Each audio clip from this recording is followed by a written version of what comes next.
All right, everyone, welcome back to another episode. Today we have Kyle Gray with us. So welcome to the show, man. Tyler, I'm so excited to be here. Thanks for creating this space and this wonderful audience to enjoy our conversation together. Of course, man. And yeah, for people that don't know, I was on I don't know if it's live yet, but I was on Kyle's podcast, I guess a few weeks ago, and that conversation was incredible. So whenever it is live, everybody go check out that one as well. So just to start us off, Kyle, can you tell us a little bit more about you and what you do? Absolutely.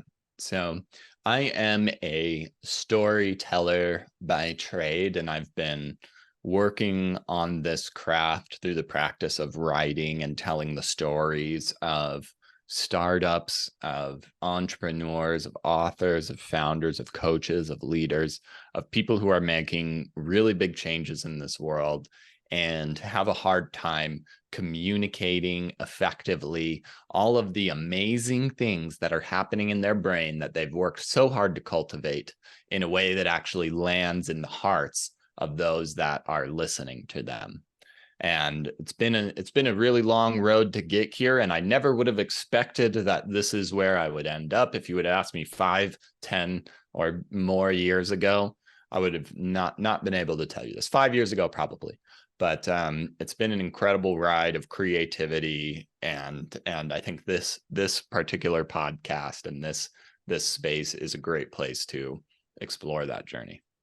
Absolutely. Okay. And it's funny because that's normally one of the first questions that I ask is like when you were, and obviously we know your answer now, but I think I can still ask it because you could elaborate, is when you were in like middle school, let's say 13, because I think middle school is where you do start to like, you're not like mapping out your career typically, but you do start to like think about like, what am I going to do when I'm older? So let's just say around 13, like what did you see yourself doing? Was it at all what you're doing now, or even a little bit, or completely different? Yeah, 13, there was really no clue. And if we advance a few years, I can remember being 18, a freshman in college, and experiencing an existential dismay and frustration, a deep desire. I wanted to know what my path in life was. And I was mad that the person to my right was pre-med and the person to my left was pre-law, and everybody seemed to have it all figured out. And I had no idea what was going on, except the one little clue that I had at this time was I knew I wanted to travel. And so I started figuring out ways to travel internationally and experiencing different cultures. I learned different languages, Spanish first, Portuguese after that. And this, as I was progressing through just living in other countries and all these things, I started to hear about people. This is kind of 2010 through 2014, people who were growing businesses online. The first podcasts were really coming out. I was listening to these people who were working from their laptops in Thailand and growing businesses, and it was amazing. But me, I knew how to speak Spanish, but I wasn't a business person. And when I thought business person, I thought tall glass building and powder blue button-down shirts and MBAs. Yep, not None of appealing at which all. particularly resonated with me. No, me either.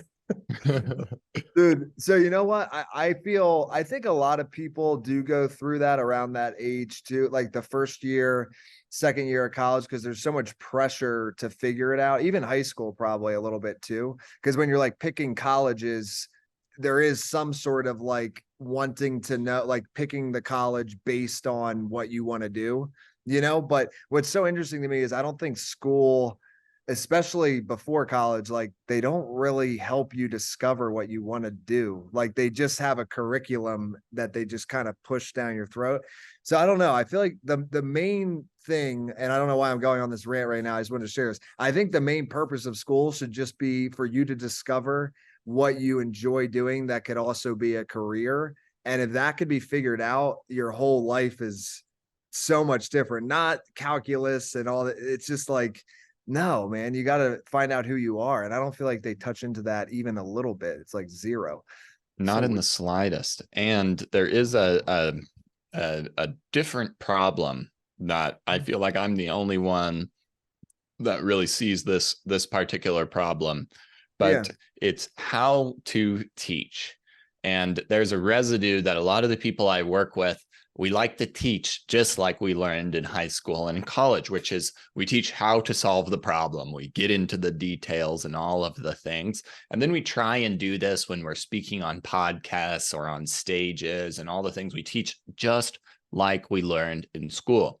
But it doesn't work to create the results that a lot of people want to create when we're teaching and speaking and talking about our businesses. If we just get into the technical, like if we were talking about here's how to get abs, somebody in the academic world would say, well, we need to do 15 sit-ups, you need to stop eating bread, do these things, blah, blah, blah. I'm already bored talking right now. Yeah. Instead, this is what I work against most of the time, and 95% of the people I work with start like this.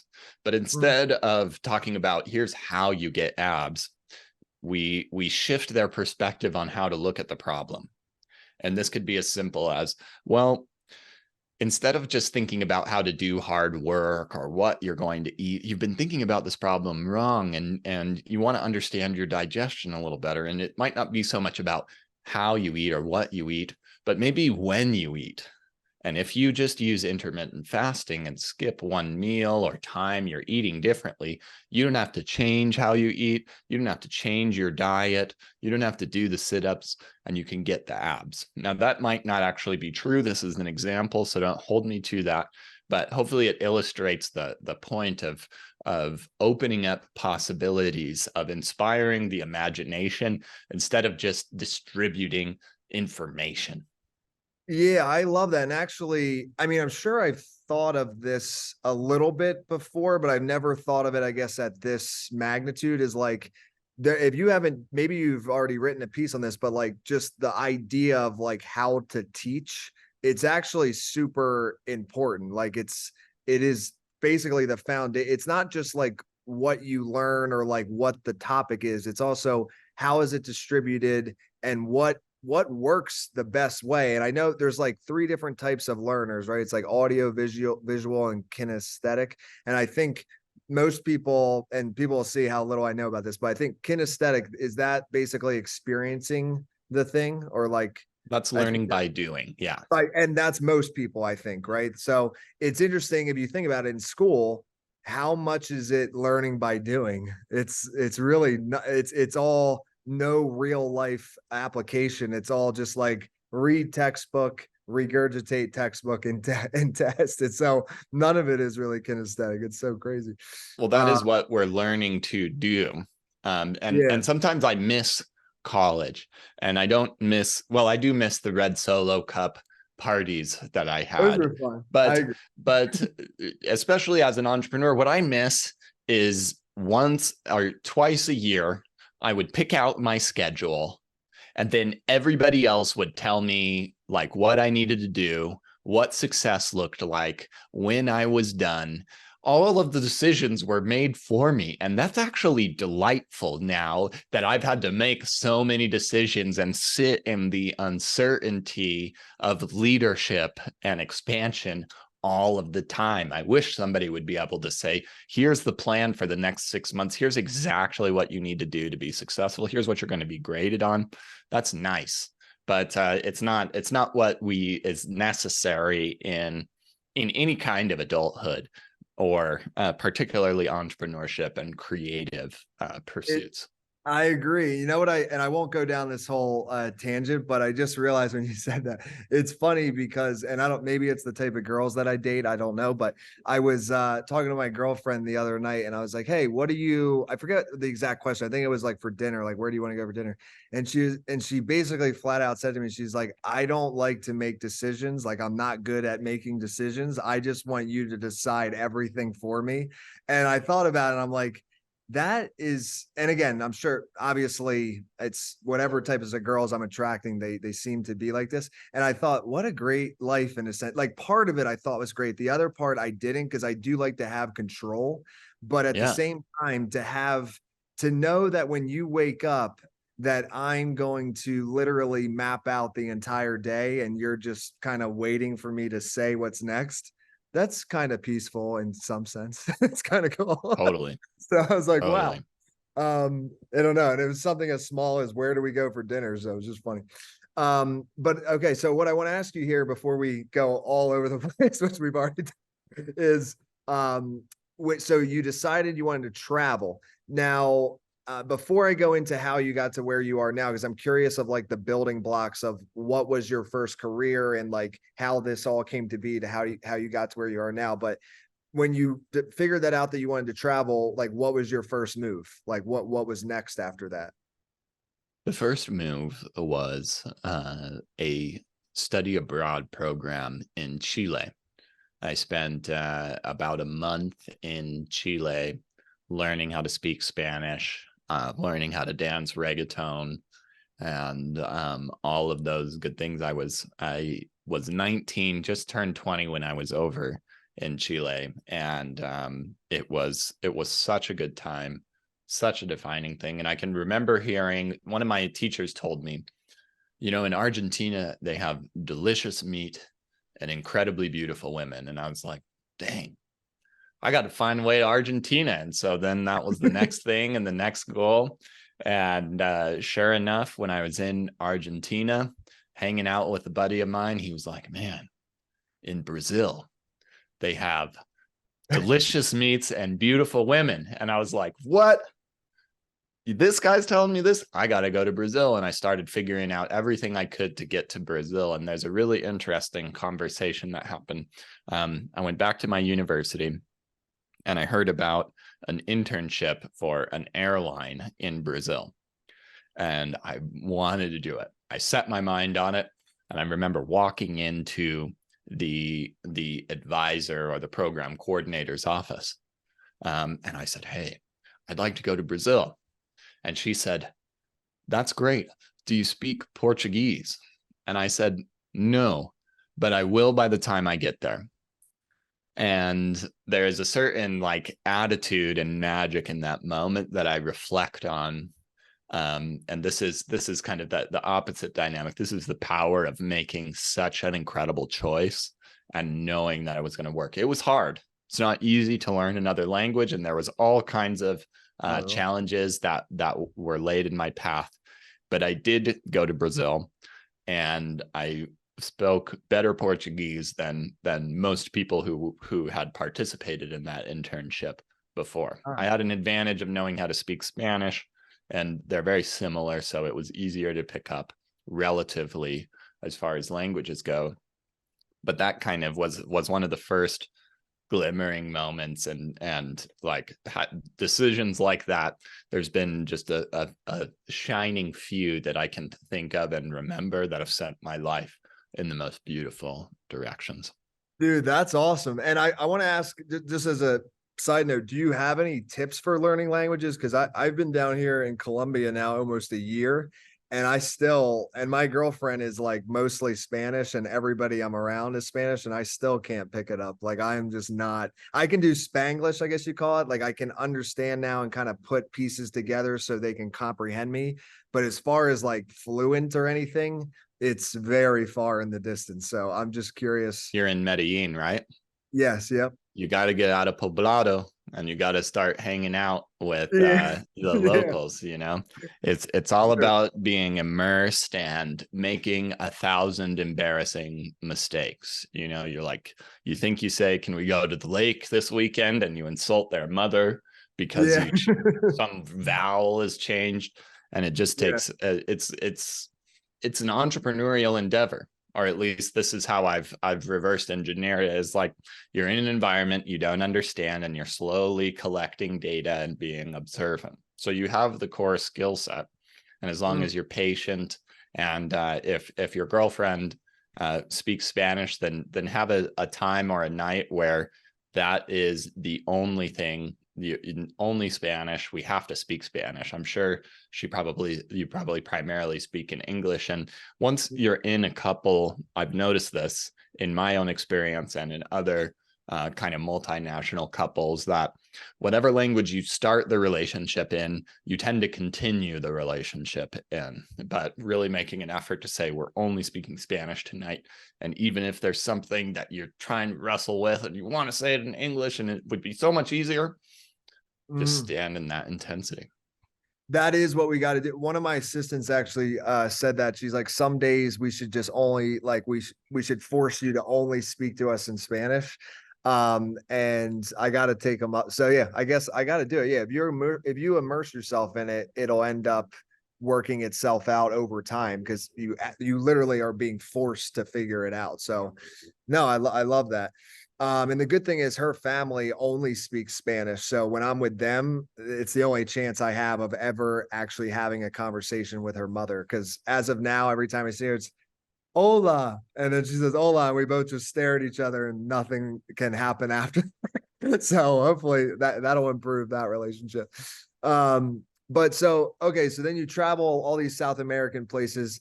And then just I guess more particular because this podcast, it actually, I don't know if you know this podcast used to be called the Authors Unite Show, related to my company, but now I just personal brand myself, I changed the name. But there are a lot of our listeners are authors and aspiring authors. So when does your like first book come into play? When Great does question. So a few years after South America, well, I returned from South America, returned from Brazil, and still have no idea what I want to do with my life. I start progressing through a master's degree, and also simultaneously, I'm working at the University of Utah in the study abroad office. And so I'm coordinating with all of the professors and students traveling to South America, Africa, the Middle East, or Spain. And during this time, I learned the ins and outs of how a university really worked. And I used to think it worked more like an anthill, where everything is kind of unified and working towards one purpose. But looking back on it and working within it, it's more like a Game of Thrones thing where the College of Engineering is battling against the kingdom of business for students and reputation and prestige, and there's different knights and actors and fiefdoms within it. A little bit less incest, but not really that much. That's amazing. That's anyway, so I learned how to operate in this system, both as an administrator, but more as a student. And I realized that there were a lot more strings I could pull when I could see it this way.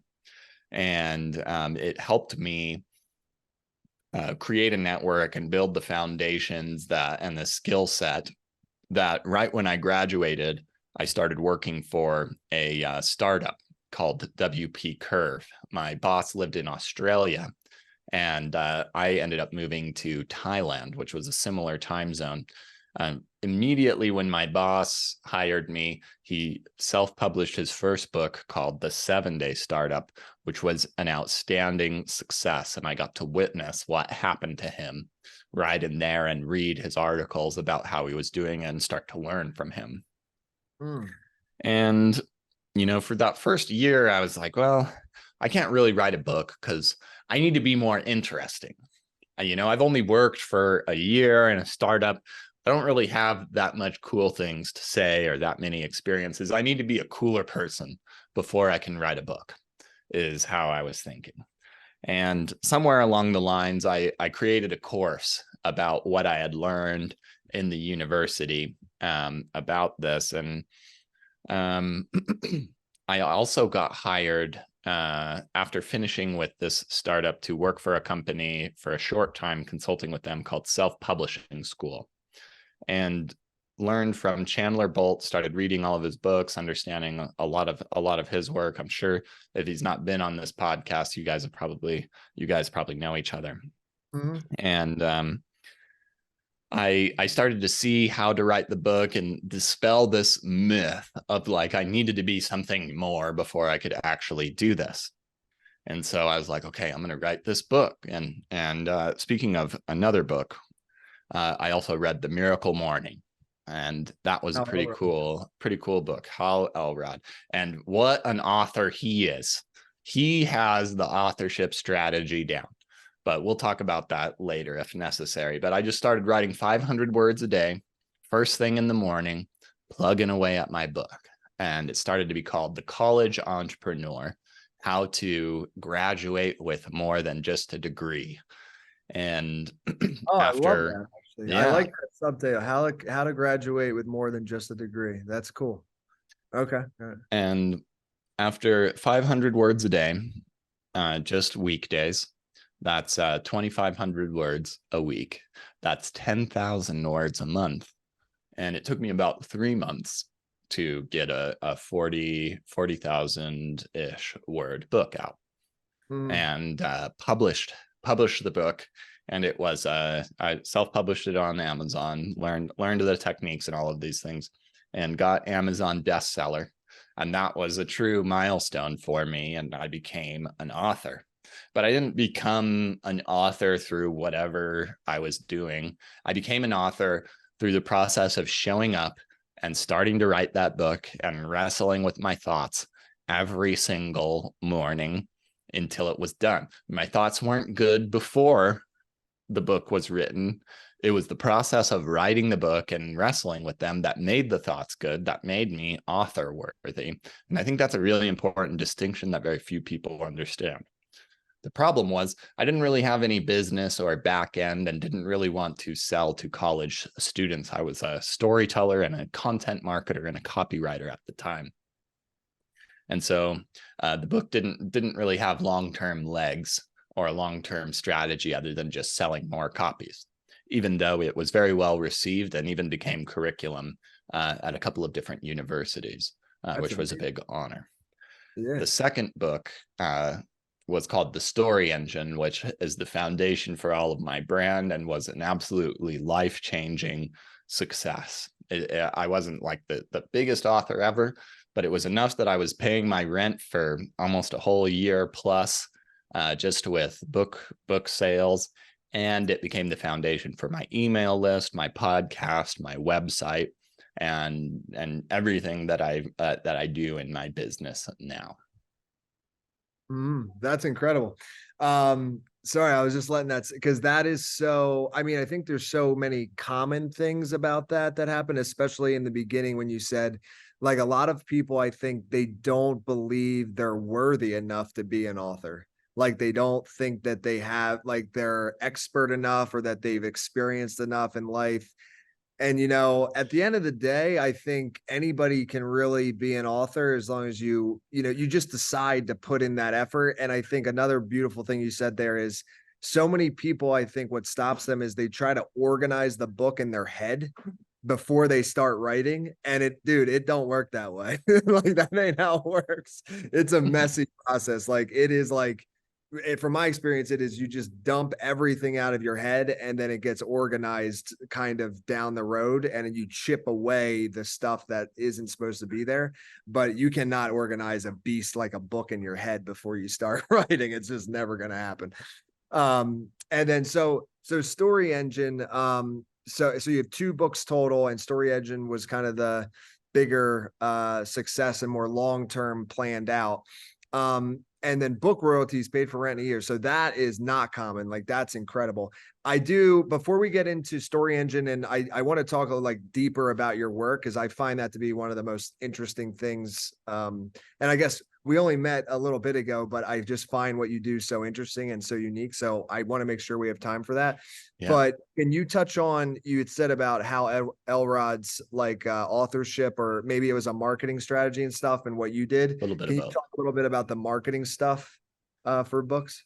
I think Hal Elrod in particular is brilliant because he wrote one book and just rewrote it 72 times. He called it The Miracle Morning. Amazing book. And then he was like, well, I'm going to make the Miracle Morning for salespeople. I'm going to make the Miracle Morning for X and Y and Z. And then he just said, Miracle Morning for this audience, that audience, this audience, that audience. And I doubt he actually rewrote them. He just had some good editors kind of repurposing, but he was the genius repurposer of the century when it comes to authoring. So that's what I say. Well, that's why I think he's brilliant in that. And then book Yeah. marketing. one of the biggest things about book marketing, I think, is I think about what I stand to gain from a book sale. The college entrepreneur did not do well because all I stood to gain was $3 to $5 in book royalties per book sold. That means I have $3 to $5 of effort to expend per book. But the story engine, I could give that book away and see it like a business card. I had really good links inside to resources and helpful things that went to grow my email list and expand my reputation and attract clients. And so I was more willing to invest in the marketing and invest my energy and time and money into the sales and expansion of that book, and went on a lot of different podcasts. But I think the thing that really did it for that book was I had a good following, or a good group of people that were committed to writing reviews, paying for the 99 cents, and getting that big bestseller launch right away. And then I spent a lot of time thinking about where I would list it, what keywords I would put inside my subtitles, my book description, and it was really well positioned in that respect. And I also use the Amazon advertising platform, which I think is really good. I can get a good return on ad spend. I can't scale it up. You can't dial up, like you can't dump hundreds of dollars a day into the platform, as far as I can tell. But Yeah, it I was I useful. agree. It does help, and I mean it's pretty cheap in comparison to like Facebook ads or something. But as far as scaling it, I think that's a pretty common issue with the Amazon ads. But Mm-hmm. uh, so how and then I want to talk about the work. Well, and actually first, it's funny. I knew that about how, but I never thought about it from a strategic way for some reason. I just never really looked deeper into it. But dude, you could do that for almost like I'm even thinking about my first book, Conference Crushing. Like, I don't know if it really applies there, but it could be like It conference absolutely for does. yeah, for business owners, for runners, or for what any health practitioners, like anybody who goes to conferences, pick every niche and then just repurpose the so that's pretty smart. Um so can you tell us a little bit more about the back, like story engine? So you have the book here in the front, and then what is the process all the way in the end of somebody, like if they were to fully work with you and do everything with you, what does that look like? And then let's get like deeper into your actual work and like how it impacts people and like what it truly is. Because obviously in the intro you spoke on it a little, but there's a lot more to it, obviously. So I want to touch on that. Absolutely. And thank you for the space for this. When I wrote the story engine, I was primarily a content marketer and a content marketing consultant. So I was telling the stories of businesses through writing great content, usually blog posts, but this could work in videos. And so somebody would purchase my book and then download some useful resources and templates from my website, and then they would be in my email list, listening to my podcast. And I've had various different products and services that have evolved over time. Right now, or the latest version of that, is I do have a simple course that allows people to build a signature talk. And it's kind of evolved past just content marketing. And really, instead of content marketing is a very long game, and I've been through my career has evolved into compressing the amount of time in communication to now I work in about 45 minutes, and I want to create a signature talk with somebody, which I believe is kind of the foundational series of movements that you need to be a very effective communicator and create sales and results in your business. Mhm. And so people will read my book, listen to the podcast, and oftentimes they will come onto a call with me, and we'll work together on creating a story from their life, from their experience. And how I work these days is by somewhere between a therapist and a copywriter. I ask you questions about your client, what's going on in their world, how does it feel to be them? And then Mhm. once we really dig in and we're really clear on that, then I ask you, well, how did you feel, or when did you feel like that? No, specifically, was it a Tuesday? What room were you in? What did that person say to you? What did it smell like in there? What did it sound like when you walked into there? And drawing out these details. And a lot of times people are a little bit, they can't quite access all of these memories. There's this interesting effect, and authors will know this. Like, you can't just sit in front of a blank page and think, let me recall whatever story from whatever moment in my life that's most relevant right now. You actually have to immerse somebody emotionally to unlock certain thoughts and ideas and feelings. And so we use our understanding of our ideal client and their situation as an emotional compass to guide us to our own stories and our own moments. And then this results in people saying a lot of things like, well, I never thought I would share this story before, or I would never want to share this story before. But with the new context of, this is a story that I could use to connect with my audience and show them that I understand them and their problems, and I have the solution. And so when I work with people in that way, and they can see and feel their own story in a completely new light, then I would invite them to work with me. And there's a couple of different ways. Either I have a mastermind right now where we go through this process of not only crafting stories, but we do this with your teaching too.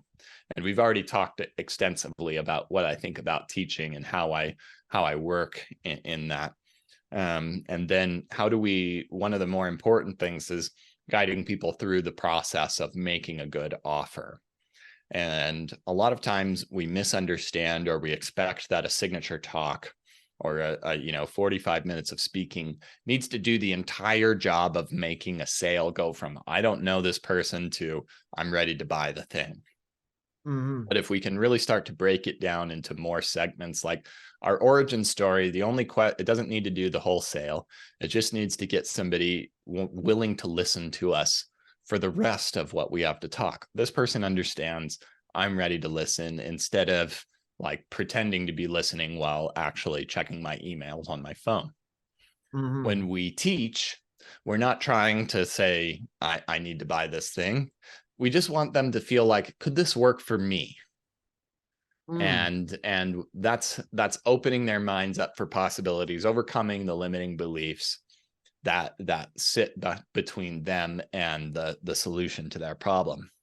And then a good call to action is, do I want to do this right now, or is whoever's speaking to me the right person for this? And so when you understand that, it becomes a lot more simple to compress. Like, instead of trying to cram as much as teaching as possible into the next 30 minutes, you think, well, what's the least amount of teaching I could do that can make the biggest amount of impact?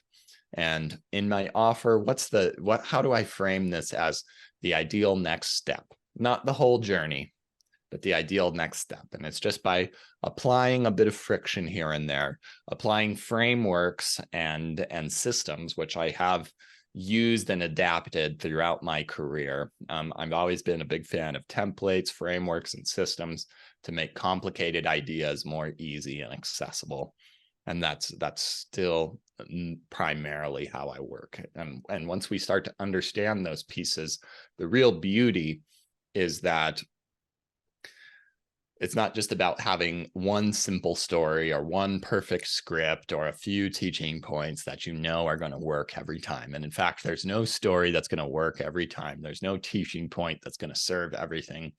But when you understand the frameworks and what a story needs, or what teaching really is, you start to be able to tell stories like a martial artist respond. Like, if somebody tries to punch a great martial artist, they don't think about, I'm going to move my hand and do this, chop to block this punch, and then I'm going to do this specific kick. They're not thinking about it. They're just moving and responding with confidence in the environment. And that's how, when you start to understand the frameworks, understand what all of this adds up to, and this is the real gift here, which is kind of funny, because I'm like, we're going to build a signature talk to make you more money. But what I really want to teach you and how I want to help you is I want to make you a kung fu master of the mind, and you listen to people in a way that you've never listened to before, and you can hear what they need through what they're telling you. You can ask questions that will draw out the qualities that you're looking for, and you can start to tell stories naturally, authentically, and effectively. Wow, that was probably I'll just say I could not have said it better myself. So dude, that's amazing. And like storytelling is so important. And I really like what you said there. Cause again, it's like simplifying. I always love when something can just become more simple, right? Because I think a lot of times people, especially in business, they make things way more complicated than they need to be. So the one thing you said there was, and correct me if I'm wrong, but when you're telling a story or copywriting on a sales page, you want the person when they're reading it to ask themselves the question, like, could this work for me? Right? Like that's what like one of the goals. It's not the only goal, but like one of the things. Is that accurate? Ideally they answer the question for themselves without it having to be asked. But this is what Okay. we should understand that they're asking us. In the first Yeah. 5 minutes, of this podcast, somebody was listening and they didn't think this consciously, but they're like, well, is this worth listening to? Or do I need to go back to cat videos on Instagram? And hopefully, well, if they're still here, then I did something that answered that question enough for them to pay attention You know long what? enough. Dude, this just potentially changed something in my podcast. So this is big. I just want to share this with you because the reality, as you just said, that I was thinking about our show up to this point, and I'm glad that this is recording. So everybody listening, this is kind of funny to bring this up. But if you think about it, the initial maybe let's say 10 minutes of the call was like super fun, conversational, but maybe not like direct like value for somebody listening, but entertaining, let's say. But the last thing you just said there of like the kung fu and all that, like that was incredible. Like I don't even know how to repeat it. It was like a piece of art. So what I was just thinking, and I've seen some other podcasts do this, is they'll take a clip, one of the best clips from the show, they'll put that in the front, and then they start the show after. And I've never done that. So I'm almost thinking is like, if I kept this show, and this is literally so funny to have this be in the show, but I think it's cool, is like if I kept this show as is, would we get a higher percentage of drop off? Or if I put what I believe to be one of the best moments that was more at the end in the front so people know what's coming up and then go into the beginning, would we have a higher retention? I think I should do that. I don't know. It's just a thought. It would be a great question, a great experiment. Yeah. I don't know if I can't say Yeah, I know. I'm just saying. definitively from here, but this is a beautiful question to ask and Yeah. very thought provoking. Yeah. So I'm gonna have to, maybe you'll be the first show that I try that with. So Nice. um so I guess one of the last questions I have for you is what does the I guess I'll say near future look like for you? Like, do you have any more books that you're working on? Are you like super focused on the Story Engine company and just, kind of growing that in one direction, or what's like the next 5 years look like for you if you had to? Absolutely. So I'm working on my fourth book. I did have a third book come out called Selling with Story, and there's a very interesting, disastrous Amazon launch story that I'm not sure we have time, but next time for the next podcast, we can talk some Done launch deal. Okay. horror stories. And it's called Magnetic Storytelling, which really goes into the metaphor of the martial art. What is magnetic storytelling? I believe it contains two different parts, and this is the two different sections of the book. The first is structure and strategy, the frameworks, the templates, the tactical, practical things of how and why to tell a story. But then the second part is presence and artistry. Knowing how to tell a story is really cool, and getting more sales is great. I'm all about it. But Stories can go so much deeper. And when these same frameworks that you use to overcome limiting beliefs in your audience to create connection and inspiration, you can use these as tools to lead yourself, inspire yourself, guide your teams, your family, and direct your life. And I find that people, when they can get really clear on who they are and why they're doing what they're doing and finally be able to express them, it changes how they show up in the world. Even if it doesn't change the exact words you say, you can have the same script and get an entirely different result because there's an understanding and an energy that comes with the upgraded level of clarity through storytelling. And so this presence and artistry allows you to live your stories, to use them as a tool to lead your life and your business. And both of these together creates this martial art of the mind. And just because the martial art metaphor, some people get a little about it. And who is the opponent? There's not necessarily, the opponent is not our listener, but I believe that the opponent is the systems, the limiting beliefs, the problems that they're facing that are keeping them from taking the action they want, from achieving what they want to achieve. And right now, what I believe and where I am and why I'm doing all of this stuff is because I believe a lot of us know about this thing called there's the natural resources crisis. Some people say climate change, global warming, all these things. Whatever your opinion is on this, people understand it and can agree. And I believe that there's an equally pernicious human resources crisis. And what that is, or what I believe, is that there's Einsteins, there's Malalas, there's geniuses out there that haven't been able to connect with who they are and why they're doing what they're doing. And right now, more than ever, we need all hands on deck. All of the problems that we're facing, they are certainly large problems, and we have everything within us, within our human resources, to overcome these problems. And that's why we need to tell better stories. We need to connect with ourselves and our purpose so that we can light up and wake up as many people as possible in this time and usher in the future that I believe is possible and that I believe we all deserve. And it comes by being able to express your truth effectively and authentically. I love it. I think we leave it there because that is a beautiful ending, in my opinion. Last thing I'll ask you though, just so people can stay in contact, where do people like websites, social medias, book? How can people stay in touch and grab the book? Absolutely. I know You you can have go, story. yeah, the storyengine.co